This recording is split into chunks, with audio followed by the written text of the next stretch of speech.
The wind howled across the canyon like a ghost that refused to rest.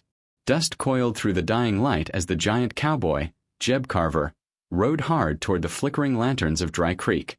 12 notches marked the walnut stock of his rifle, the 12 he was famous for, each one a story no man dared ask him about. Tonight, though, he wasn't hunting trouble.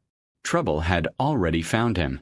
Blood darkened his sleeve from a graze he'd earned saving the sheriff's twin deputies, Eli and Sam, from an ambush down by the rail tracks. The twins, identical in face but not in fire, rode at his sides now, the clatter of hooves echoing against the canyon walls. "You sure you can keep that arm steady, Jeb?" Eli asked, half smirking. Jeb spat into the dust. "Long as I can lift 12, I can keep the devil waiting." They crested the ridge, and Dry Creek lay below, eerily still, lamplight trembling in the wind. Sam shifted in his saddle, unease thick in his eyes. Town's too quiet. Jeb's hand tightened around the rifle. The silence felt wrong. Beneath the desert moon, Dry Creek waited like a trap ready to spring. The horses slowed to a cautious trot as they entered the main street. Every shutter was drawn, every porch empty. Only the saloon doors creaked, swaying gently as if someone had just slipped inside. Jeb dismounted first, boots crunching over the dry grit. The twins followed, hands resting near their holsters. The air smelled of smoke and old whiskey. "Something ain't right," Sam muttered. Jeb raised a finger for silence. A low whistle drifted from the alley, followed by the faint click of metal. Without hesitation, Jeb spun and fired. One clean shot. A shadow collapsed, rifle clattering to the ground. The echo rolled down the street, stirring up a cloud of dust and fear.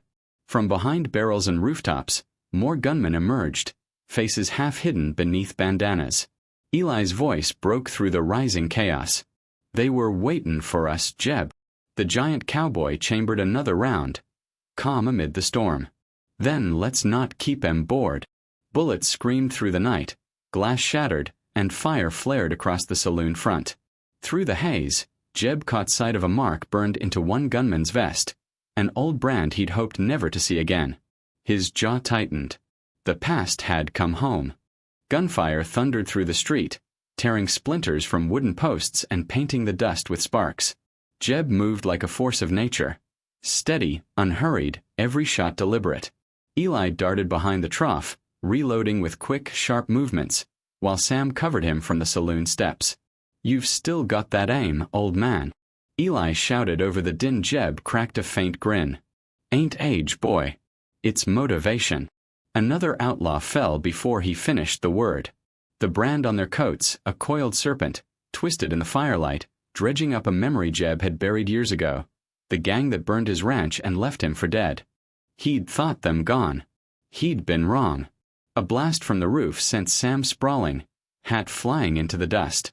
Jeb hauled him up by the collar, fury simmering behind his eyes. "You hurt, kid." Sam nodded, breath ragged. "Just my pride." The three retreated into the saloon, ducking behind the bar as bullets shredded the walls. The sound of laughter drifted in, cold, mocking. "Ain't this a reunion, Carver?" A voice called from outside. Jeb's pulse slowed. He knew that voice. It was Red Malloy, the serpent himself. And he was here to finish what he started. The flames licked higher as Jeb rose from behind the bar, eyes locked on the swinging doors. Smoke curled through the saloon, thick with gunpowder and vengeance. "Malloy," he called, voice rough as gravel. "You should have stayed buried." Silence answered him. Then the sound of slow, deliberate boots crossing the porch. Red stepped into view, grinning beneath the brim of his hat, revolver gleaming in the firelight. "Couldn't die without saying goodbye," he said. For a breath, neither man moved. Then Jeb drew. The world narrowed to the crack of a single shot. Malloy's smile vanished as he staggered, hand pressed to his chest. The serpent had finally struck itself. The twins burst from cover, clearing the last of the gunmen. Outside, dawn began to break, washing the street in pale gold. Jeb stood amid the wreckage, shoulders heavy but unbowed. Eli clapped his back. "Guess Dry Creek owes you another notch." Jeb stared at his rifle, then tossed it aside. No more notches, he murmured. No more ghosts. He mounted his horse as the twins watched in silence, the morning wind carrying away the scent of smoke and blood.